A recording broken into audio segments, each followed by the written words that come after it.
आऊज़ बिल्लाहि मिनश्शैतानिर्रजीम बिस्मिल्लाहिर्रहमानिर्रहीम अस्सलामु अलैकुम वरहमतुल्लाहि वबरकातुहू।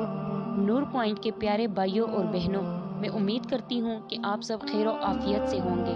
मेरी दुआ है कि अल्लाह रब्बुल इज़्ज़त आप सबको खैर और आफ़ियत से रखे, आमीन। सामीन किराम, हमारी आज की वीडियो में हम आपके साथ शेयर करेंगे अंबिया किराम के बारे में कुछ सवाल और उनके जवाब।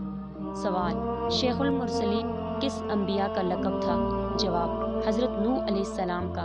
सवाल नंबर 2: अबुल अंबिया किस नबी का लक़ब है? जवाब: अबुल अंबिया हज़रत इब्राहीम अलैहिस्सलाम का लक़ब है। सवाल नंबर 3: करीम इब्न करीम इब्न करीम इब्न करीम किसका लक़ब है? जवाब: हज़रत यूसुफ अलैहिस्सलाम का। सवाल नंबर 4: जैकोब किस नबी को कहा जाता है? जवाब: हज़रत याकूब अलैहिस्सलाम को। सवाल नंबर 5: खतीबुल अंबिया किस नबी को कहते हैं? जवाब: हज़रत शुएब अलैहिस्सलाम को। सवाल नंबर 6: डेविड किस नबी का नाम है? जवाब: हज़रत दाऊद अलैहिस्सलाम का। सवाल नंबर 7: हज़रत मोहम्मद सल्लल्लाहु अलैहि वसल्लम के परदादा का नाम क्या था? जवाब: जनाब हाशिम। सवाल नंबर 8: अहले किताब के यहाँ पेरिकल्टोस किस नबी का नाम है?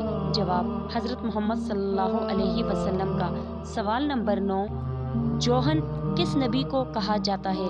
जवाब: हज़रत यहया अलैहिस्सलाम को। सवाल नंबर 10: जुल्नून किस नबी का लक़ब है? जवाब: हज़रत यूनुस अलैहिस्सलाम का लक़ब है। ये थे अंबिया किराम के बारे में कुछ सवाल और जवाब जो आपके साथ शेयर किए। अल्लाह रब्बुल इज़्ज़त हम सबको दीन की समझ अता फरमाए और दीन के मुताबिक ज़िंदगी बसर करने की तौफीक अता फरमाए, आमीन। आप सबसे गुजारिश करती हूँ कि हमारे चैनल नूर पॉइंट को सब्सक्राइब करें और सब्सक्राइब के साथ साथ हमारी वीडियो को लाइक और शेयर करें और अपनी कीमती राय के साथ कमेंट्स बॉक्स में ज़रूर दें। अल्लाह रब्बुल इज़्ज़त आप सबको अपने हिफ्ज़ व अमान में रखें, आमीन सुम आमीन।